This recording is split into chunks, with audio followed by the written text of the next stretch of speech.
Kebakaran lahan kembali terjadi di kota Parepare, tepatnya di Jalan Pemuda, Kelurahan Bumi Harapan, Kecamatan Bacukiki Barat.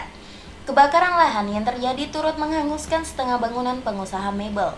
Menurut Kepala Pelaksana BNPB Ilham Sukardi, kebakaran lahan yang sering terjadi di Parepare merupakan dampak dari kemarau panjang yang melanda khususnya kota Parepare. Menurutnya, kebakaran lahan yang sering terjadi di kota Parepare bisa mencapai 3 hingga 4 kali dalam sehari. Lahan ini, lalang tuh. Ya. Ini dekat dengan pemukiman Pak? Dekat pemukiman, ada perumahan di bawah, kita 10 meter lagi. Jadi, saya dengan damkar dengan BNP ada bersinergi dalam menangani masalah ini. Berapa unit Pak damkar diturunkan? 2 saya datang 2. Kalau intensitas kebakaran lahan di Parepare sendiri bagaimana Pak? Biasa 3 kali 1 hari, 4 kali. Jadi kita menghimbau masyarakat yang buang puntung rokok sembarang tempat. Ini biasa.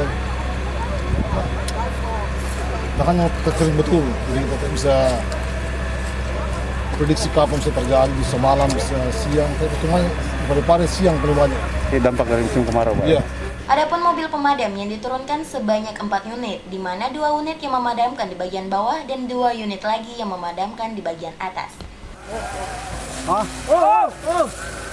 Anastasia melaporkan untuk Pare TV.